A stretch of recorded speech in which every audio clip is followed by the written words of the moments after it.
Freakonomics Radio is sponsored by Hotels.com. Hotels.com gives you access to hundreds of thousands of hotels worldwide. And when you join for free, you can save up to 20% instantly with member prices. Plus, every stay earns rewards. So when you book one trip, you're already lowering the cost of the next one. Hotels.com is simple, rewarding, and designed to help you get more out of every stay.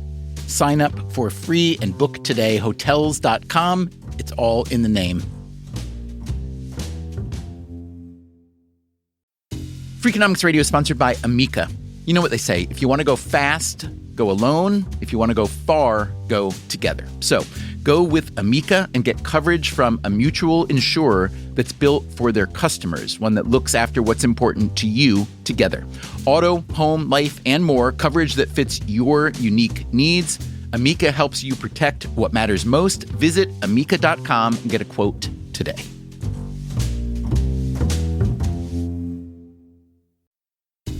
Freakonomics Radio is sponsored by Mint Mobile. Ditch overpriced wireless with Mint Mobile. Cut your wireless bill to $15 a month at mintmobile.com/freak.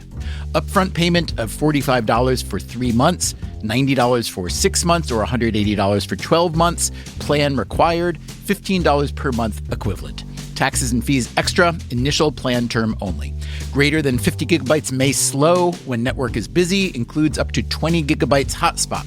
Capable device required. Availability, speed, and coverage varies. See mintmobile.com.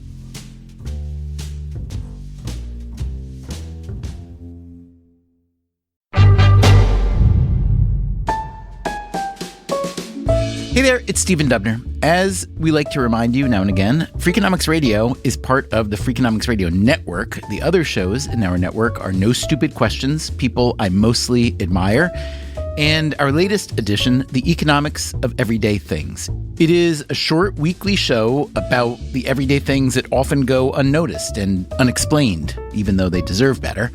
The special episode you are about to hear gathers up 3 of these short pieces so that you can hear just how good and fun the show is, and then you can go to your podcast app and follow the show, because what I'd really like you to do is to make the economics of everyday things a regular part of your podcast diet along with Freakonomics Radio. Again, just search for the economics of everyday things in your podcast app and start listening to every episode.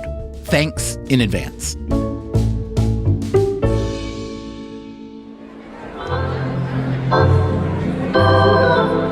When you go to a baseball game, there are a few things you can count on. You'll hear the vendors hollering over the din of the crowd.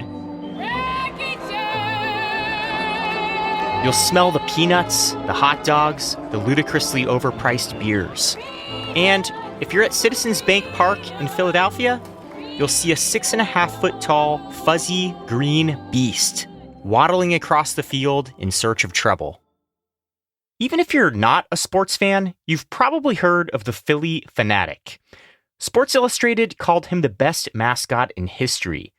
He has sold millions of dollars worth of merchandise, and he brings families to the ballpark at a time when fewer people are going to baseball games.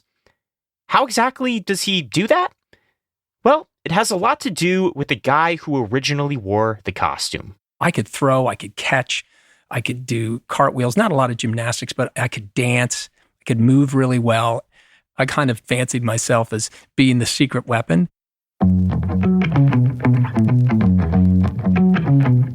This is the economics of everyday things. I'm Zachary Crockett. Let's talk about sports mascots. The secret weapon you just heard from, that's Dave Raymond. His story starts back in the late 1970s.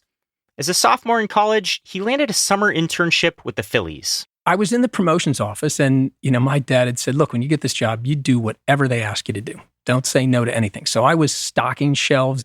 I was cleaning bathrooms in the executive offices. And then I might be taking the national anthem singer to dinner. But that all changed in the spring of 78. At the time, the Phillies had a problem on their hands. Attendance wasn't too hot. And the promotions department was trying to get more butts in the seats. On the other side of the country, someone had an intriguing solution. More chickening around here as we go to the bottom of the 6th inning. The famous San Diego chicken Changing dancing partners here. Out in California, a 20-year-old kid named Ted Giannoulis was making waves at San Diego Padres games by dressing up as a chicken and cavorting around the field. The chicken kind of had a raunchy routine. He actually chugged beer through his beak. This chicken character is just out of his mind, and people are actually coming to the game because they're hearing about him. Professional sports mascots were not a new idea. The Phillies even had their own, Philadelphia Phil and Philadelphia Phyllis, a pair of twins in Revolutionary War outfits. But they weren't designed to entertain. They were like walking logos or symbols. The performer would wear these big, heavy bodysuits made out of some pieces of wood. They had no mobility.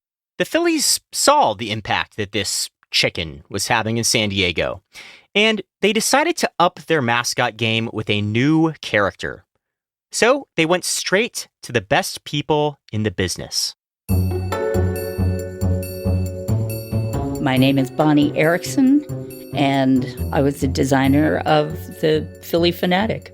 Erickson had been a part of the original design team for The Muppet Show. Let's just say you've seen her work.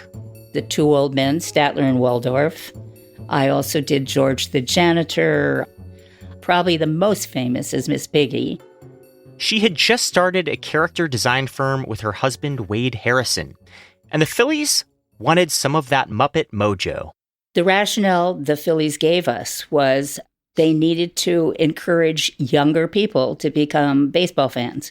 I'd watched baseball games, but I certainly didn't know that much about the whole process. So one of the first things we did was go down to Philly and ask them about their audience. And what did you find out? Well, we heard a lot about the fans. We heard that they'd booed Santa Claus, so that was pretty daunting. Erickson mocked up some sketches of a curious creature. With a megaphone snout and a pear-shaped body, the Fanatic was designed to be on the move. He's a green bird from the Galapagos Islands. He's 300 plus pounds, depending on what day of the week you weigh him. I wanted something that would be funny if you just watched it walk. Mascots are non-speaking characters. They have to transfer everything that they want to say through their body motion. That's why the Fanatic has feather eyebrows, feather tail, things that are showing some action. When Erickson sold the character to the Phillies, she gave them a choice. They could buy the costume and the copyright to the character for $5,200, or they could just buy the costume for $3,900. Phillies executive Bill Giles chose the latter. So once you have a bespoke mascot costume, how do you find the right performer to bring it to life? Well, if you're the Philadelphia Phillies, you ask the guy in the office who never says no to anything, Dave Raymond. I get a phone call and they said, you need to go to New York right away and get fitted for the costume. And I went to West 39th Street. I walked into Geppetto's puppet studio. There were disembodied arms and foam and eyeballs. And I just went, oh my gosh, I'm getting paid to be a Muppet. The Fanatic made its debut on April 25th, 1978. The Phillies beat the Chicago Cubs 7-0. Maybe it was the win or the ballpark beer, but the fans loved him from the start. That first year alone, the Phillies sold Fanatic plush toys, t-shirts, pins, coloring books, and the mascot was making the team money from appearances off the field, too. A lot of car dealerships wanted me.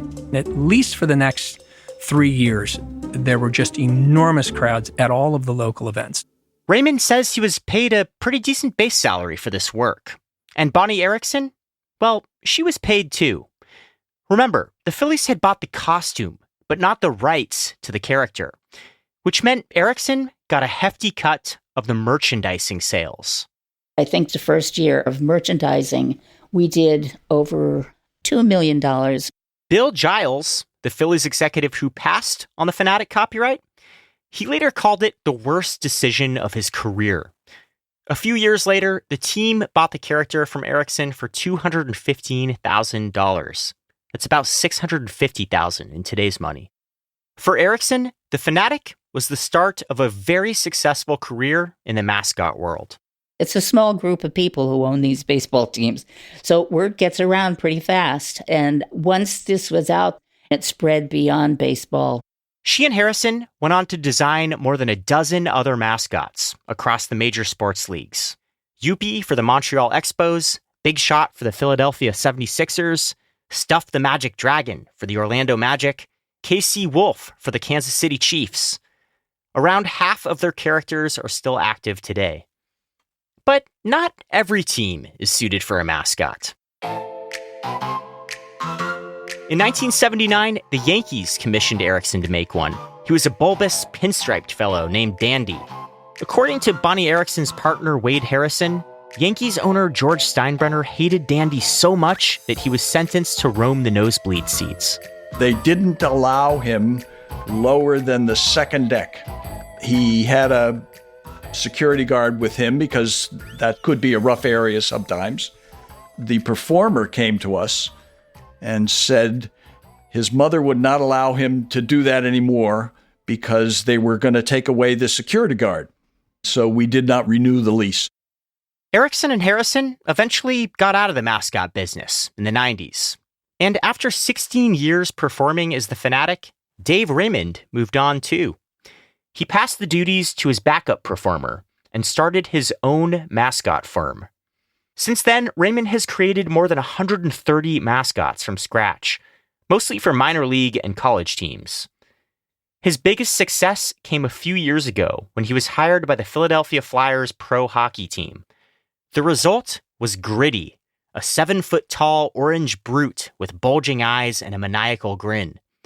One reporter described him as a nightmarish frat boy on an acid trip. Raymond was undeterred. Overcome the negativity, because there'll always be negativity there.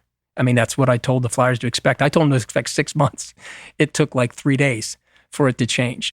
Philadelphia, the city that once booed Santa Claus, embraced Gritty with open arms. In his first month alone, the character got the Flyers around $160 million worth of media exposure. That makes the cost of a modern mascot sound downright reasonable. Raymond says the creative process of designing a character like Gritty might set a team back between $80,000 and $300,000. That's the base fee he charges. Then there's ongoing work, creating duplicate costumes, taking care of repairs, and perhaps most importantly, regular cleanings. You want to try to make sure that the body odor does not get baked into the costume.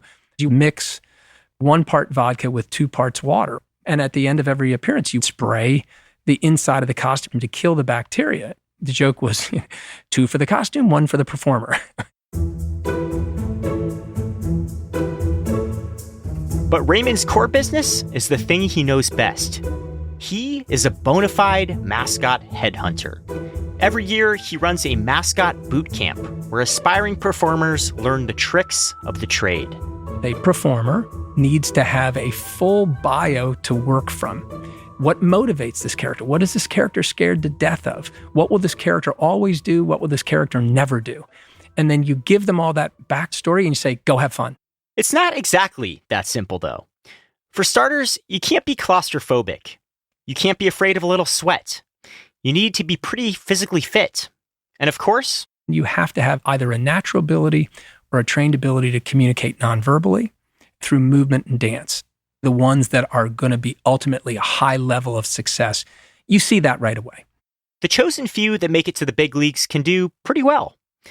Raymond says the NBA pays most mascots a starting salary of $85,000 to $100,000. There's also incentive pay. According to the Sports Business Journal, mascots at the very top of the food chain, like the Denver Nuggets' Rocky the Mountain Lion, can earn more than $600,000 per year. But those superstar wages are few and far between. It's a minor fraction of 1% of the environment that gets those jobs. And there are many minor league characters toiling away for $50 to $100 a game and doing great work. In his trainings, Raymond emphasizes good, clean, safe fun. It's to keep the crowds, owners, and sponsors happy, but also to ward off the threat of litigation. The same boisterous spirit that made the Fanatic an icon also got him in trouble. The Phillies have been sued at least 6 times over the years for fanatic misbehavior, including hugging a fan too hard, accidentally kicking a pregnant woman, and shooting a fan in the face with a hot dog gun. Settlements have set the Phillies back nearly $3 million. And there's one last thing that teams have to watch out for when they buy a mascot. The copyright law says that after 35 years, if something is still viable, the original copyright owners have the opportunity to renegotiate. That 35-year clock recently expired on the Fanatic, and Bonnie Erickson came knocking. She and the team settled out of court. The Philly Fanatic is still very dear to my heart. Hope you enjoyed our look at sports mascots. This is a special episode of the Economics of Everyday Things from the Freakonomics Radio Network. I'm Zachary Crockett. After the break, the luxury cashmere sweater today is not the same as what it was 20 years ago. That's coming up. Freakonomics Radio is sponsored by Cash App. When it comes to Bitcoin, you may be surprised to know that it was invented way back in 2008. If you still haven't made the jump to Bitcoin, Cash App makes it easy. When you buy Bitcoin on Cash App, they hold real Bitcoin for you, 1-to-1, and you can withdraw it anytime. It works more like real money and less like something locked in an account. No extra steps, no restrictions, just access and control when you need it. For a limited time, new customers can get $10 added to their balance. Just use code BITCOIN10 when you sign up. And don't forget this part, send at least $5 to a friend in the first 2 weeks. Terms apply. Cash App is a financial services platform, not a bank. Banking services provided by Cash App's bank partners. Bitcoin services provided by Block Incorporated brand. For additional information, see the Bitcoin disclosures at cash.app/legal/podcast.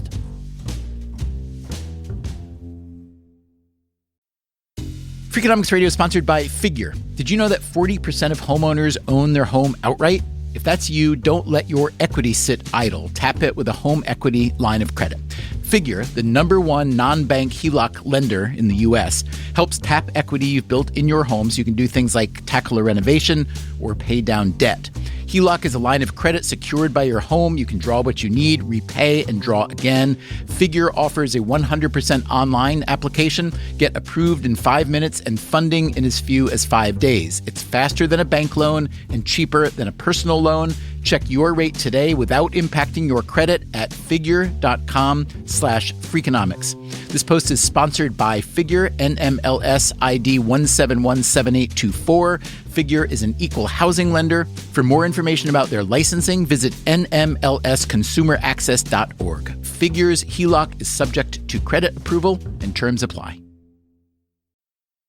Freakonomics Radio is sponsored by Square, the business platform that helps sellers become neighborhood favorites. No matter if you're selling 3D printed art or running a design studio, Square helps you run your business without running yourself into the ground. Square was made to work on the go, so you can sell wherever your customers are. With Square, you can track sales, manage inventory, and access reports in real time, whether you're in the shop, on the go, or running things solo. Square supports every major payment method, including tap to pay, and offers instant access to your earnings through Square Checking. Sellers save an average of 44 hours per month by skipping bank transfer delays. With Square, you get all the tools to run your business with none of the contracts or complexity. And why wait?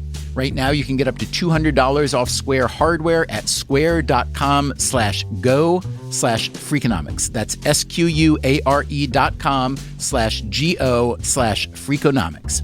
Run your business smarter with Square. Get started today.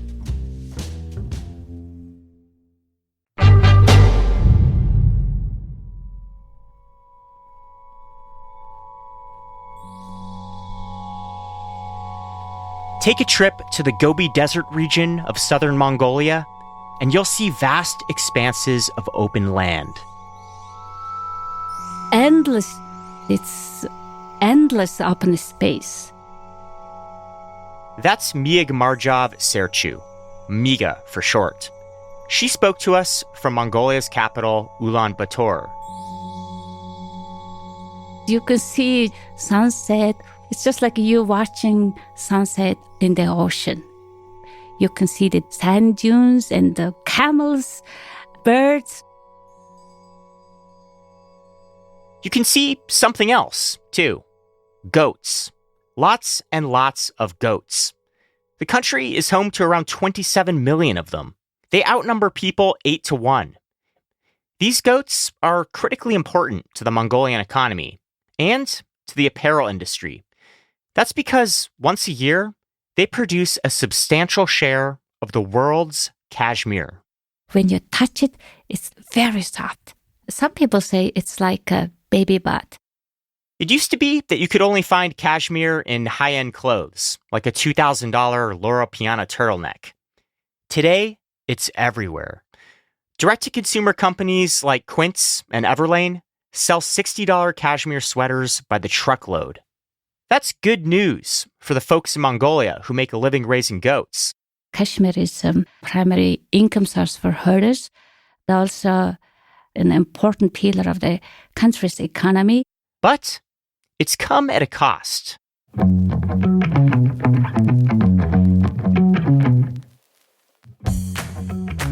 This is the economics of everyday things. Now, cashmere. If you are a goat in Central Asia, every winter you grow a second coat of hair underneath your outer coat. It's soft, it's fluffy, and it's around 6 times finer than human hair. This wool is called cashmere. The softest is on the belly and the little areas under the arms and the chin. Carolyn Yim runs Ply Knits, a boutique knitwear company based in New York and Hong Kong. Her family has been in the textile business for 3 generations. I think the reason it's so prized is because it's beyond a functional product. It is a good that is associated with luxury and an elevated sense of style. That association, she says, started back in the 1960s. I would say a lot of the association is with old money cashmere. Like the cashmere is worn at Ivy Leagues and the cashmere sweaters with cigarette burns into it. And then in the 2000s, there was a lot more democratized cashmere that started to happen. And that's when we really started to see that everyone wanted a cashmere sweater. These days, around 40 to 50 million pounds of raw cashmere are harvested each year all over the world. In Afghanistan, Tibet, Iran, Australia, New Zealand. But most of the world's supply comes from just 2 countries. China makes up 50% of the market, and Mongolia controls another 40%.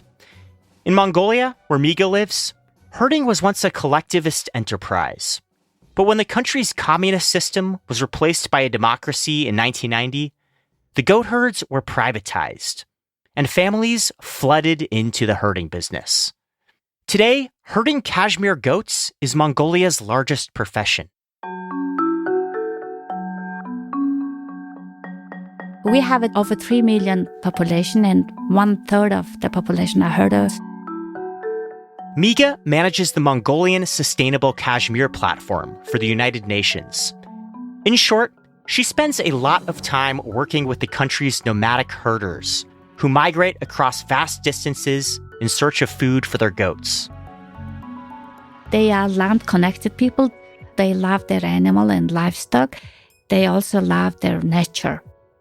Early in the morning, they herd the animals and take them out to the pasture. They move a lot. They always go seeking for better pasture for their animals. The cashmere is harvested with metal combs every spring and weighed out in grams. That's the standard used for international trade. On average, a goat might produce 250 grams of raw cashmere each year. The price that it fetches is governed by its color and its quality. But in general, Miga says that one goat might yield around $10 worth of cashmere. That means that it takes a herd of 500 goats to earn Mongolia's median household income of $5,000. Most herders breed new goats to ensure they have a sustainable cashmere business each season. Springtime, they collect the cashmere, Then when it comes to slaughter season in November or early December, they slaughter the animal and sell the meat to the market. Mongolia has seen tremendous inflation over the past 30 years. An item that cost the equivalent of $1 in 1993 costs around $95 today. So even with supplemental income, it's hard to make ends meet. Economic return is not sufficient enough to cover their financial demands. Herder family, for instance, have 5 children, 4 of them gone to the school, and the herders have to pay all the expenses in the capital city, which is now very expensive. In theory, herders could make more money if they sold their cashmere directly to processing mills. But their options are limited by Mongolia's geography. It's a vast country. You can imagine how much effort needs to be to collect all the raw material. Traders from China travel through the far reaches of Mongolia on motorbikes, collecting bags of cashmere from herders. These middlemen clean the cashmere and sell it to mills for around $100 per kilogram, more than twice what they paid for it. A portion of this raw cashmere stays in Mongolia, where it's knitted into goods by local companies. The bulk of it leaves the country. Mika wishes Mongolians could keep more of that production at home. Mongolia don't fully benefit from the cashmere industry because of this insufficient processing capacity in the country. Some higher-end brands like Loro Piana export the material to Italy, where it's knitted in local factories. But 80% of Mongolian cashmere ends up in China, where full-scale milling operations turn it into yarn.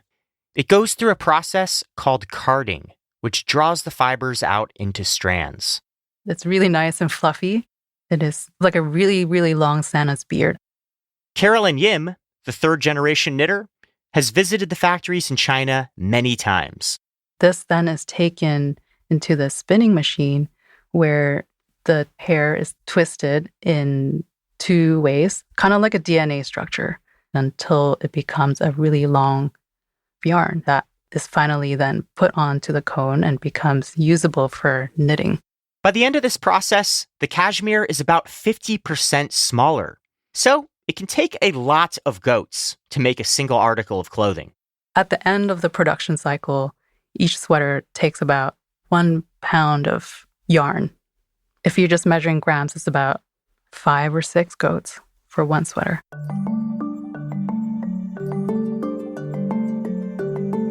Yim's company, Plyknits, uses this yarn to produce all kinds of cashmere goods: cardigans, leggings, shirts, most of which cost a few $100s a piece. But not all cashmere is created equal. The gold standard is pure white, with strands that are 14 microns wide and 36 millimeters long. And buyers like Yim have to develop a sixth sense for sniffing it out. I think over time, my sensitivity with my hands has really grown. It's sort of like being a perfumer with a nose. A really good cashmere sweater will feel peachy or creamy, plush, whereas a bad cashmere sweater is dry, cardboardy, papery, thin. Cashmere goods were once a luxury, produced in small batches and priced out of reach for most consumers. But in recent years, cashmere has entered an era of mass production. A new crop of companies sells 100% cashmere sweaters for well below $100, supposedly by buying the material directly from herders and cutting out the middleman. But Yim says some brands keep prices down by using less material or by making their sweaters from lower quality fibers. You're taking not just the hair from the belly, you're taking areas that you wouldn't have before to make up for that demand, and then using methodology afterwards, such as different ways of bleaching. I think this is happening a lot now, even with high-end brands. The luxury cashmere sweater today is not the same as what it was 20 years ago.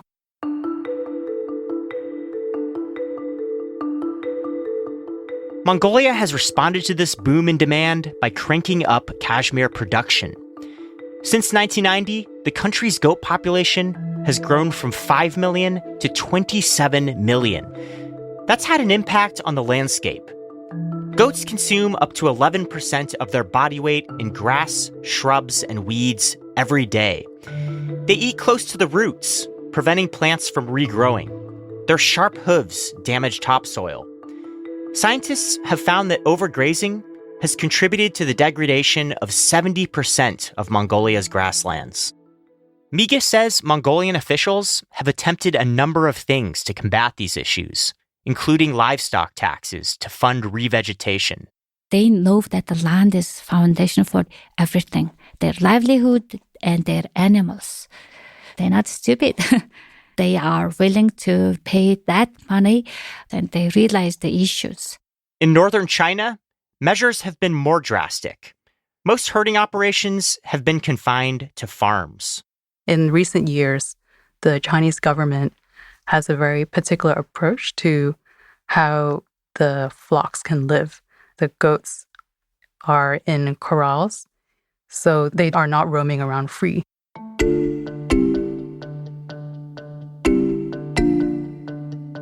And the region faces an even graver threat: climate change.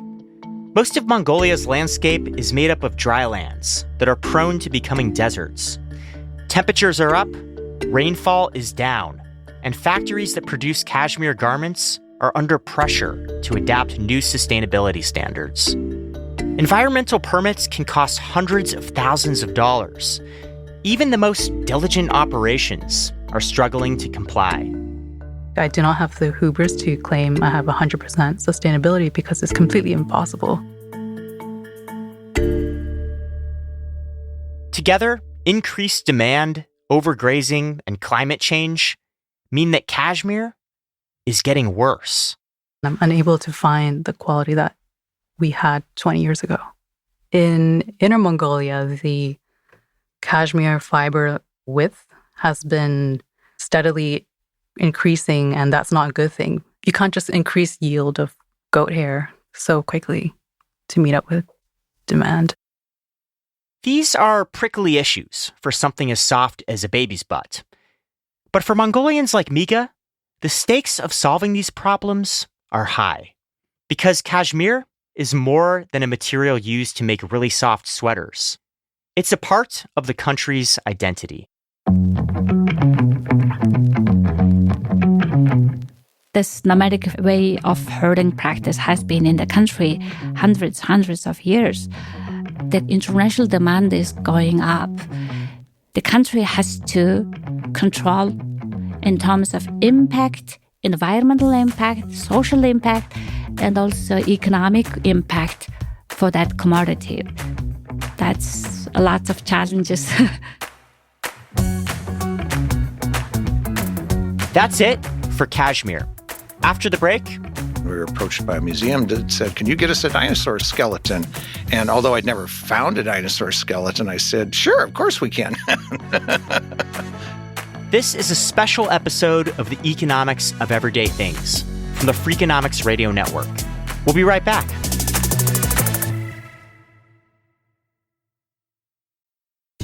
Freakonomics Radio is sponsored by Southern New Hampshire University. The best investments are the ones you make in yourself, and no one knows that better than Southern New Hampshire University. With more than 200 online degree programs, no set class times, and low online tuition, Southern New Hampshire University is built to fit your life today and set you up for success tomorrow. Education is an investment. Why not make it a smart one? Apply for free at snhu.edu/Freakonomics. Freakonomics Radio is sponsored by Zip System. Zip System building enclosures are designed as one integrated roof and wall system that makes it faster and easier to create a tight, dry building enclosure. Instead of a mix and match approach, all components work together as one system, eliminating the need for house wrap and felt. Because they keep your build protected against weather starting from day one, that means fewer steps and less opportunities for delays. Explore their family of products and learn more at zipsystem.com. Freakonomics Radio is sponsored by talkaboutpd.com. Let's talk about Peyronie's disease, or PD. It's not widely talked about, and some men may feel reluctant to bring it up, but it's more common than you would think. PD can happen when scar tissue builds up under the skin of the penis, causing a curve with a bump during an erection that for some men may lead to pain during intimacy and impact mental health. A trusted urology specialist can help diagnose PD and walk you through your options, including non-surgical treatment. Visit talkaboutpd.com.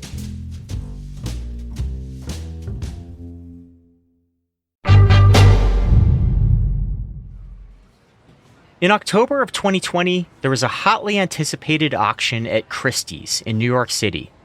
It included paintings from some of history's most venerated artists: Picasso, Rothko, Cezanne. But the lot that fetched the highest price was not a painting. Lot number 59. Really? 27? Yes, really. Sorry, 27-1, please. We're all waiting with bated breath. $27,100,000. 27.5, please. We've come this far. Okay, $27,500,000. Fair warning. I am happy to sell this, and sold. Thank you very much. The object on the block? A Tyrannosaurus Rex skeleton named Stan. With fees, it went for just under $32 million, more than 5 times its minimum estimated sale price. For the man who helped discover Stan, it was validation of a job well done. Stan was 25,000 person hours. That's a lot of work. And, somebody has to pay for that. This is the economics of everyday things. We're looking at T-Rex skeletons. You've probably seen a T-Rex, or at least part of one, at a natural history museum. So, how did it get there?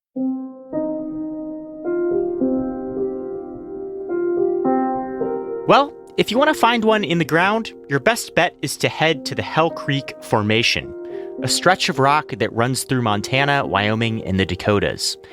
It dates back to the Cretaceous Age, which ended around 66 million years ago. The first documented T-Rex discovery was made in the Hell Creek Formation in 1902. And nearly all of the T-Rex excavated since then, that's around 140 of them, were also found there. A lot of that land is publicly owned. And here in the United States, fossils on public land are protected by law. You need permission from the Bureau of Land Management to conduct searches. In most cases, you also have to be a credentialed scientist. Someone like this guy. Thomas Carr, PhD. I study the growth and evolution of Tyrannosaurus rex and its closest relatives. Carr is a paleontology professor at Carthage College in Wisconsin. He's one of the country's foremost experts on Tyrannosaurus rex. And he is not in it for the money. The purpose of collecting fossils on public land is to collect them for science and education. At no point is contact made with the market. It would just defeat the purpose entirely. When you find fossils on public land, you're not allowed to sell them. Once they're out of the ground, they have to go into a public trust. At the end of each year, we are responsible for submitting a field report, which includes a catalog of all the fossils that we found.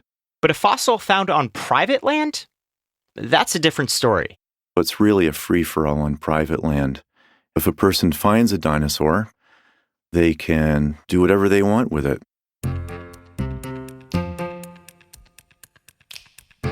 That includes selling it on the open market. At annual gatherings like the Tucson Gem and Mineral Show, you'll find dozens of fossil hunters selling things like Spinosaurus teeth and bone fragments of Triceratops. If you ask around, it won't be long before you come across this guy. My name is Peter Larson. I'm president of Black Hills Institute of Geological Research in Hill City, South Dakota. The place where museums go to shop for such strange things as dinosaur skeletons. Larson started out in the 70s, selling small fossils at trade shows. One day, that all changed. We were approached by a museum that said, "Can you get us a dinosaur skeleton?" And although I'd never found a dinosaur skeleton, I said, "Sure, of course we can." He ended up finding that dinosaur. And then he found a hell of a lot more of them, specifically T-Rex skeletons.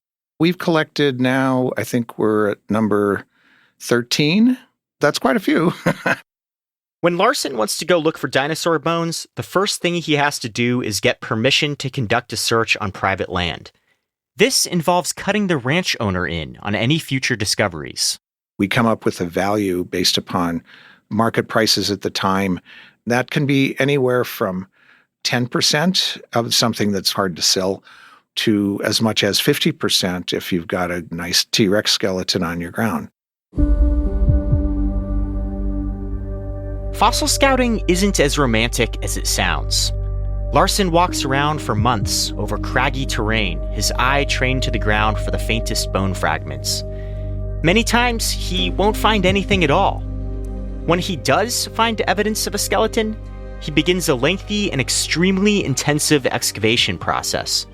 From start to finish, getting a dinosaur fossil out of the ground and into a buyer's hands can take 2 to 3 years.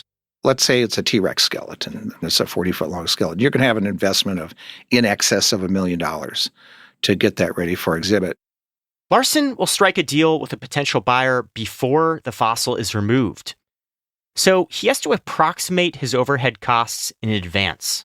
Sometimes you win and sometimes you lose. We've done projects where we've actually lost money on them just because we underestimated the amount of time it was going to take. When everything goes smoothly, he nets a profit of around 20% of the sale price of the skeleton. Now, what a fossil commands on the market depends on a few factors: its size, its condition, and most importantly, its completeness. There are around 380 bones in a T-Rex skeleton. No one has ever found a fully intact specimen. But Larson came close.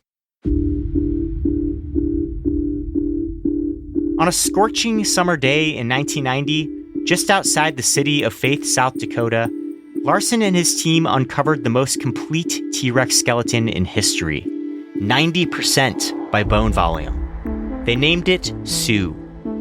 Sue came with some drama. After the excavation, it came out that the fossil had actually been found on land that was part of the Cheyenne River Indian Reservation. Federal agents seized it and a legal battle broke out. In the end, the landowner, a man named Morris Williams, who was a member of the Sioux tribe, was awarded full ownership. And he took the dinosaur straight to auction. Up to that point, no fossil had been sold for $1 million. All of a sudden, it went to $2 million, to $3 million, to $4 million, to $5 million, to $7 million.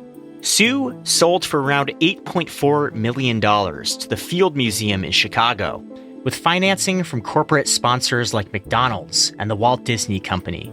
It was the start of a new age in the market for dinosaur fossils. Everybody said, these fossils could be worth a lot of money.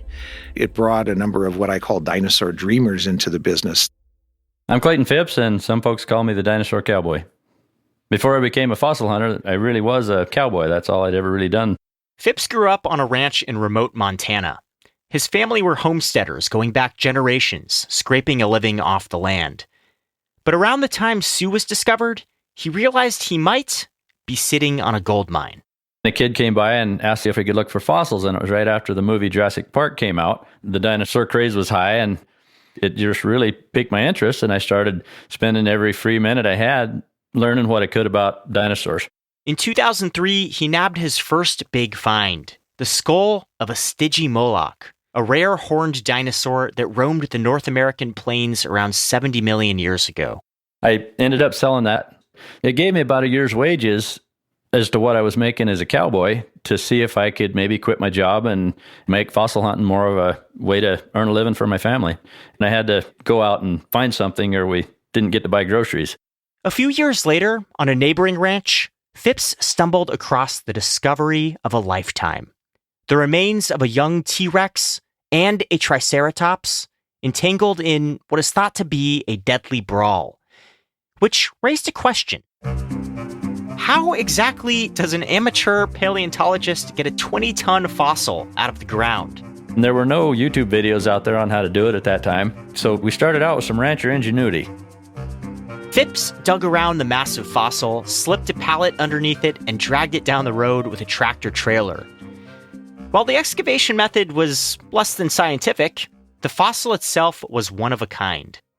But in the dinosaur market, even the best fossils can be hard to sell. And that's because finding a buyer can be almost as hard as finding a dinosaur. We went to most of the major museums in the U.S. and some overseas museums and tried to get somebody interested. And, it kept me broke for years. Phipps spent nearly 2 decades trying to sell his prized fossil. In 2020, he finally secured a buyer. The North Carolina Museum of Natural Sciences bought it for $6 million. After paying off the landowner and accounting for expenses, Phipps says the deal didn't make him as rich as he'd hoped. If I had $1 for every step I've ever taken looking for a dinosaur, or even probably a dime, I may be better off. Now I'm back to, let's find another one. Peter Larson, our other fossil hunter, knows better than anyone that a big sale doesn't always result in a big payday. Remember Stan, the dinosaur that fetched $31.8 million at Christie's? It ended up in Abu Dhabi, where it will be the star of a new museum in a few years. Larson didn't see a penny from that sale. In the years leading up to the auction, he had a dispute with his brother over the ownership of their company. They agreed on an unorthodox settlement. His brother got Stan's bones, he kept the firm. But he did get to keep the intellectual property rights to Stan. No two people prepare a bone the same. And, there's the artistry where you reconstruct, where you're putting the pieces back together, where you're creating the parts that are missing. It's all art. And so we have a registered copyright and we trademarked the name Stan. Larson's company now makes extremely accurate plastic casts of Stan, right down to the serrations in the teeth. Those casts have become his bread and butter. A Stan full-mounted cast sells for $120,000, and then that's plus whatever shipping and crating that would have to go in that. That's a bargain compared to, $32 million. Yeah, that's right. Not everyone can afford a cast of Stan, but a lot more people can than afford an original Stan skeleton. Larson says he has sold around 100 casts to museums all over the world. There are Stans in Washington, D.C., Korea, Japan, India, France, Spain, Germany, England, Stans all over the place. There are even a few Stans floating around in private homes. Dwayne "The Rock" Johnson has a plastic Stan skull in his home office. It set him back around $12,000.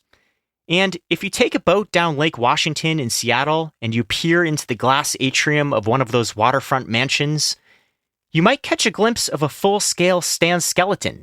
People will say, well, how much did your cast cost? Like they want to see how much money I blew on that. And I said, look, the truth of it is, if you build a living room big enough to hold the dinosaur, that cost you way more than a dinosaur.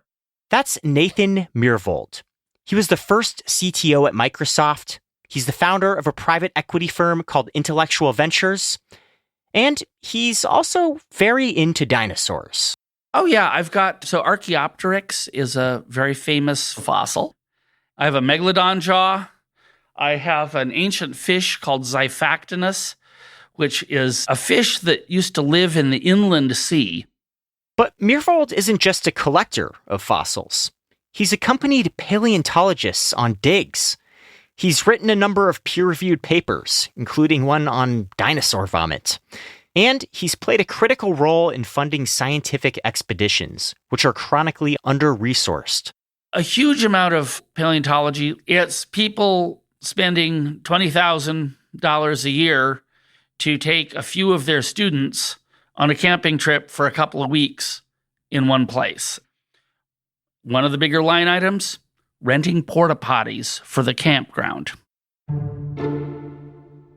For the past 2 decades, Myhrvold has granted around $500,000 per year to paleontologists. Those grants have resulted in at least 10 T-Rex discoveries, all on public land for academic research. It's an effort to level the playing field for scientists who simply can't compete with the budgets of commercial fossil hunters. Thomas Carr, the paleontology professor in Wisconsin, says that the commercial market for dinosaurs has had a devastating impact on scientific research. He and many other paleontologists adhere to a code of ethics established by the Society of Vertebrate Paleontology. That code says that they can only study fossils in the public trust. Anything sold on the open market is strictly off limits. And that's a problem, because to date, more than 60% of all known T-Rex fossils have been found by commercial fossil hunters. It took only 33 years for the commercial folks to collect more T-Rexes than public trust collected in 130 years. It's an existential threat. Our natural heritage is just being auctioned off for top dollar.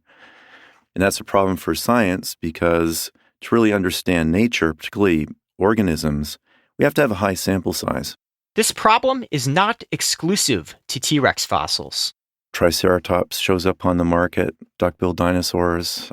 In the past year, a very rare example of a bird-like dinosaur called Deinonychus was auctioned to a private individual. And Deinonychus is known from very few specimens, like there's only 6 or 7 good ones. It's gone, and there's nothing we can do about it. Commercial fossil hunters, like Larson, see it differently. They often argue that exposed fossils will eventually succumb to the elements. The scientists should be happy that these other fossils are being saved because you cannot leave a fossil in the ground and expect it to survive. I cannot fault someone for capitalizing an asset that they might have. And especially farmers and ranchers, they need to be paid for these things. Last summer, after many fruitless searches, paleontologist Thomas Carr finally found something that had been eluding him for years. Bone fragments from a rare juvenile T-Rex. They may not be worth $32 million, but the real value, he says, is what they can teach us about the inhabitants of the Cretaceous era. He hopes to return next year to look for a full skeleton. That is, unless someone else gets there first. For the Economics of Everyday Things, I'm Zachary Crockett. And I'm Stephen Dubner. I hope you liked this sampling of the newest show from the Freakonomics Radio Network. We put out a new episode every week, so go to your podcast app right now and follow the show. Coming up next time here on Freakonomics Radio, every driver in America is used to traffic lights at intersections. But considering that most crashes and most traffic injuries and deaths happen at intersections, maybe those traffic lights aren't doing such a great job. A traffic signal is not efficient at all. Would you, therefore, consider the traffic roundabout? And I said, what's a roundabout? That's next time on the show. Until then, take care of yourself, and if you can, someone else too. This special episode of The Economics of Everyday Things was produced by Sarah Lilly with help from Lyric Bowditch and was mixed by Jeremy Johnston and Greg Rippin. Special thanks to Ryan Kyloff and Patrick McNamee King. Our staff also includes Alina Kuhlman, Daria Kleinert, Eleanor Osborne, Elsa Hernandez, Gabriel Roth, Jasmine Klinger, Julie Canfer, Morgan Levy, Neil Carruth, Rebecca Lee Douglas, Ryan Kelly, and Zach Lipinski. I mean, how many times do you get to meet the world's foremost expert on dinosaur vomit? It's truly an honor. The Freakonomics Radio Network, the hidden side of everything. Stitcher.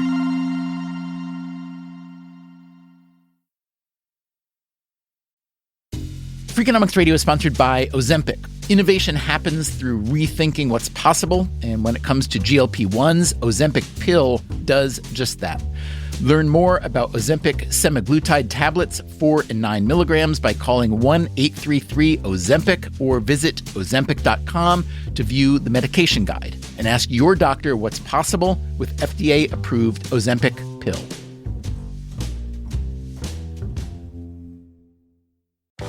Welcome back to Should I Get It Delivered?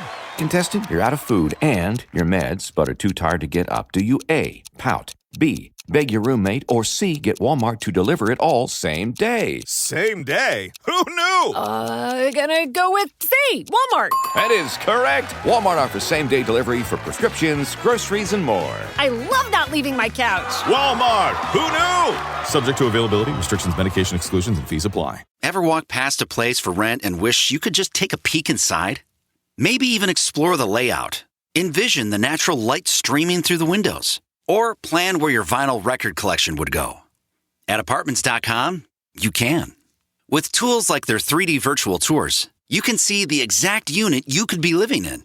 Really envision yourself in your new home with Apartments.com, the place to find a place.